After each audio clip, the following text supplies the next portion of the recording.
سأقبل يا خالقي من جديد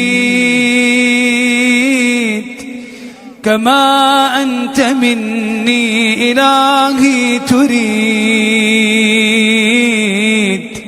وأرجو إذا أنت تقبلني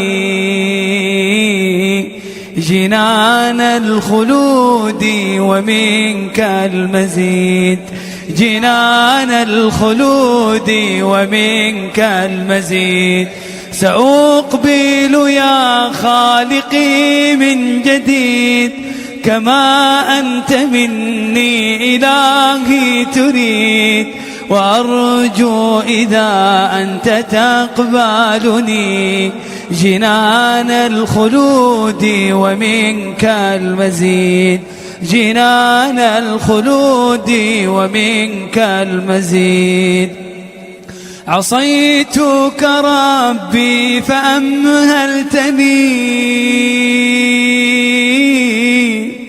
وتسترني رغم أني عنيد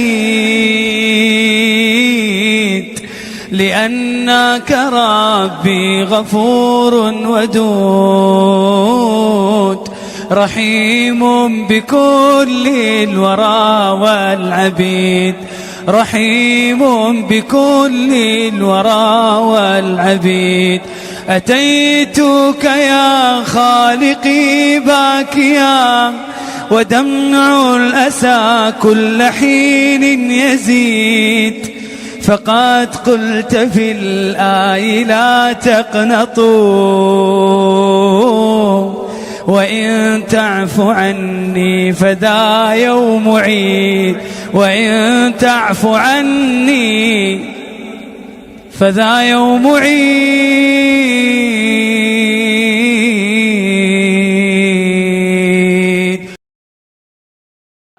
wala tusalli ala ahadin minhum mata abadan wala takum ala qabrihi innahum kafaru billahi wa rasulih. Firman Allah, jangan kamu mensolatkan orang yang mati selama-lamanya. Ini nyindir, wala tusalli ala ahadin minhum mata abadan. Kamu jangan mensolatkan orang yang mati selama-lamanya, nggak pernah hidup ya. Jadi orang kafir itu oleh Allah dijuluki mati selama-lamanya. Ketika masih hidup itu namanya jenazah berjalan, jenazah bergerak gitu ya. Kalau sudah mati berarti dia mati dua kali ya, maka nggak boleh disolati. Wala takum ala qabrihi, dan jangan berkunjung ke kuburnya dalam rangka mendoakan. Innahum kafaru billahi wa rasulih. Ini tidak boleh ya. Kemudian mensolati jenazah anaknya orang kafir ya, ini juga tidak boleh meskipun dia anak-anak. Jadi misalnya anaknya orang kafir, masih anak-anak, masih setahun, 2 tahun, 3 tahun, kemudian minta tolong ke kita untuk ngurus dan diurus secara Islam, nggak boleh ya, nggak boleh. Meskipun dia anaknya orang kafir, kalau mati belum balik itu masuk surga ya. Tapi tidak boleh karena dia masih mengikuti orang tuanya, kecuali dia ditemukan di suatu tempat yang kita tidak tahu ya, kita tidak tahu ya, maka kita sholatkan karena tidak tahu ya. Kemudian apabila campur mayit muslim dan mayit kafir, maka ya dicari perbedaannya, misalnya kayak tsunami itu ya, atau kecelakaan apa yang sifatnya bareng-bareng gitu, kecelakaan pesawat atau kecelakaan bus, satu bus 50 orang, ya harus dilihat mana yang muslim mana yang tidak muslim. Wah angel ya, nek lanang ditilai khitan ndak, kalau khitan berarti muslim gitu ya, atau pakaiannya mungkin, atau berjenggot atau apalah, atau apa, ternyata dia pakai kalung salib misalnya, atau pakai apa namanya anting-anting pada laki-laki misalnya gitu ya. Nah maka harus dipilihi, harus dibedakan mana yang muslim mana yang kafir. Kalau sudah tidak bisa membedakan, mungkin sudah kecelakaan pesawat kan terus wis hilang identitasnya semuanya ya, misalnya ya niat mensolati yang muslim. Jadi ngumpul di situ, aku meniatkan sholat khusus yang muslim, yang tidak muslim tidak saya sholatkan. Lebih Pak? Lebih 4 menit itu. Terus nambah berapa menit? Nambah dikit ya? Iya. Wong pidato dioyak-oyak dibatasi jam sejal. Ya Allah, ya Rabbi, apa ya Pak ya. Ya. Tambah dikit, di mana toh mensolatkan mayit itu? Mayit jenazah itu disolatkan di mana? Mayit itu disolatkan aslinya itu di musola, Pak. Musola itu bukan musola istilah tapi musola bahasa loh ya. Kalau di kita musola itu kan masjid kecil ya. Ya, situ itu masjid atau musola? Musola. Karena lebih kecil daripada masjid itu. Sebenarnya musola itu tempat khusus yang memang untuk mensolati jenazah ya. Kalau tidak ada boleh di rumahnya, boleh di masjid ya. Bahkan di masjid itu memang ada yang mengatakan makruh, ada yang mengatakan boleh ya, bahkan ada yang mengatakan sunnah seperti Imam Asy-Syafi'i. Imam Syafi'i mengatakan sunnah ya mensolatkan di masjid asalkan tidak mengotori masjid. Jadi selama ini misalnya kita mensolatkan jenazah di masjid itu tidak salah ya, dan sunnah menurut pendapat Imam Asy-Syafi'i, mazhab Syafi'i insyaallah. Kemudian sholat di atas kubur, sholat di kuburan itu pada dasarnya dilarang, tidak boleh. Tapi ada boleh mensolati jenazah di atas kubur kalau panjenengan belum punya kesempatan mensolatkan, ternyata jenazahnya sudah keburu dikubur. Misal, kan kita tuh di Semarang banyak perantauan, ya.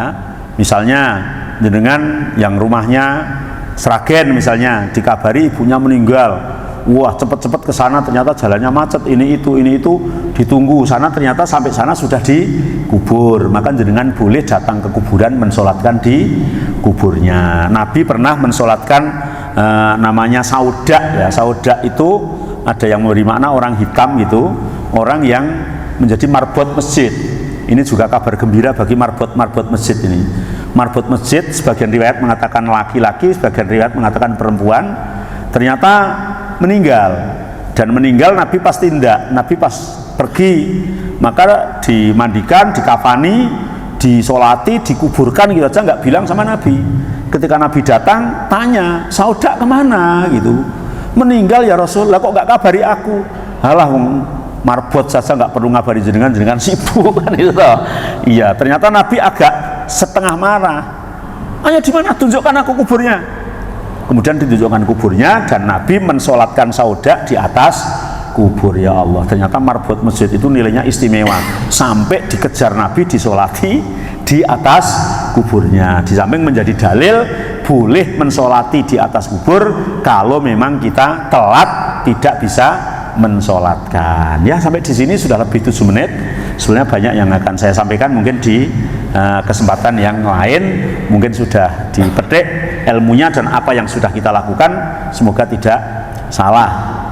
Dan sholat mayit yang sudah kita lakukan itu yang perlu diketahui tidak hanya 4 loh takbirnya loh, boleh 4, boleh 7, boleh 9, hanya memang yang terkenal adalah 4. Dan yang menjadi catatan lagi, sholat jenazah itu tidak tartib, maksudnya itu takbir terus fatihah, takbir sholawat, takbir dongo, takbir salam, tidak harus begitu. Takbir terus 4 kali, setelah itu baru fatihah, sholawat, doa, salam juga boleh insya Allah. Artinya ketika jenengan melihat yang beda-beda kayak gitu itu jangan sinis, ternyata boleh gitu loh. Mau terus beda sholatnya jenazah rasa lah, kan repot itu ya. Ya, tapi kita melaksanakan yang kita tahu, yang kita sudah punya ilmunya, insya Allah ahsan. Ya, mungkin sampai di situ. Kurang lebihnya minta maaf. Akhirul kalam. Assalamualaikum warahmatullahi wabarakatuh. رغم أني عنيد لأنك ربي غفور ودود رحيم بكل الورى والعبيد رحيم بكل الورى والعبيد أتيتك يا خالقي باكيا ودمع الأسى كل حين يزيد فقد قلت في الآي لا تقنطوا وإن تعف عني فذا يوم عيد وإن تعف عني فذا يوم عيد